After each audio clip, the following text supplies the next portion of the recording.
आज और कल बीजेपी और कांग्रेस में दिल्ली में टिकटों को लेकर मगजमारी का दिन है। कांग्रेस और बीजेपी दोनों ही 2 दिनों तक दिल्ली में उम्मीदवारों के चयन को लेकर बैठक कर रही है। दोनों ही पार्टियां इस बात को समझती है कि अब तक की जो रणनीति रही वो रही, आगे जो रहेगी वो रहेगी, मगर जीत और हार अब बहुत कुछ उम्मीदवारों पर निर्भर करता है। यहीं पर कौन किसका साथ देता है, कौन भीतरघात करता है, सब कुछ टिकटों पर ही निर्भर है। इसीलिए बीजेपी ने अपने 8 बड़े और महत्वपूर्ण नेताओं को दिल्ली बुलाया है, जहां पर पहले प्रभारी प्रहलाद जोशी के घर, उसके बाद जेपी नड्डा के घर, 3 नामों के पैनल पर डिस्कशन जारी है।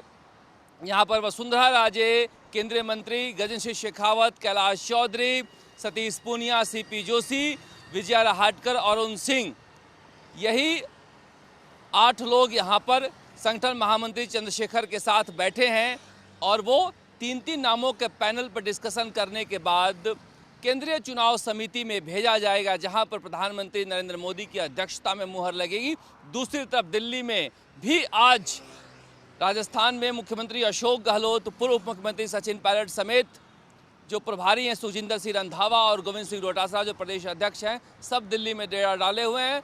आज शाम स्क्रीनिंग कमेटी की बैठक, उसके बाद कल सुबह ही केंद्रीय चुनाव समिति की बैठक है कांग्रेस की, जहां पर कहा जा रहा है कि 18 अक्टूबर को कांग्रेस और बीजेपी की उम्मीदवारों की सूची आएगी। बीजेपी की दूसरी सूची होगी और कांग्रेस की पहली सूची होगी। जिस तरह की सूची आई है बीजेपी में 41 नामों के, उसके बाद जिस विरोध जो है वो थमने का नाम नहीं ले रहा है और कांग्रेस अब तक तमाशा देख रही है। और अब कांग्रेस में अगर सूची जारी होती है तो फिर बड़ा बाउंडर हो सकता है, क्योंकि दोनों ही पार्टियों में खेमाबाजी जमकर है। सचिन पायलट और अशोक गहलोत का खेमा यहाँ पर आपस में टिकटों को लेकर संघर्ष कर रहा है। मुख्यमंत्री अशोक गहलोत अपने टिकटों की सूची किसी को सौंप नहीं रहे हैं।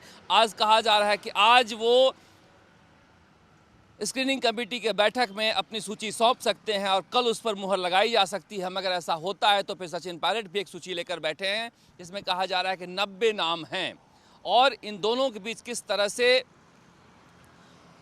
तारतम्यता बैठाई जाए, इसे लेकर कांग्रेस के सभी नेता आज स्क्रीनिंग कमेटी में बैठकर बहस करेंगे और एक एक नामों पर चर्चा करेंगे। कहा जा रहा है कि 100 के आसपास नामों की सूची कल आएगी। उधर बीजेपी में वसुंधरा राजे जो है जेपी नड्डा से मिली है, उसके बाद आज दिल्ली में अमित शाह से मिल सकती हैं। उनका कहना है कि हमारे साथ जो हुआ सो हुआ, अब मैं मुख्यमंत्री के पद का उम्मीदवार तो नहीं हूं, मगर हमारे जो चाहने वाले हैं कम से कम उन्हें टिकट दिया जाए। इस बीच कई लोग आज दिल्ली में बीजेपी भी ज्वाइन किए हैं, मगर कुल मिलाकर जिस तरह से भीतरघात का खतरा है कि अगर मुख्यमंत्री अशोक गहलोत सारे टिकट ले उड़ते हैं और सचिन पायलट दरकिनार किए जाते हैं, तो क्या सचिन पायलट के समर्थक उन उम्मीदवारों को जिताने के लिए जोर लगाएंगे, या फिर वसुंधरा राजे के बारे में कहा जा रहा है कि जिस तरह से पहली सूची में अभी भी राजवंश सिंह राठौड़ का विरोध कई इलाकों में जो वसुंधरा राजे के समर्थक है राजपाल सिंह,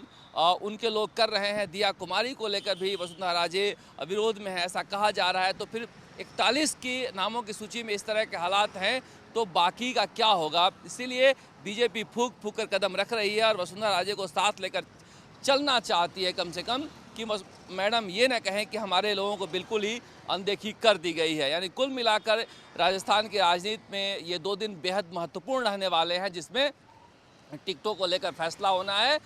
2 दिनों तक जयपुर में और राजस्थान में राजनीतिक सन्नाटा रहेगा, क्योंकि सभी की निगाहें दिल्ली पर लगी हुई है और जितने टिकट मांगने वाले हैं दोनों ही पार्टियों में दिल्ली में डेरा डाले हुए हैं। जोधपुर हाउस से लेकर राजस्थान हाउस तक और बीजेपी मुख्यालय से लेकर कांग्रेस मुख्यालय तक टिकटार्थियों का मेला लगा हुआ है।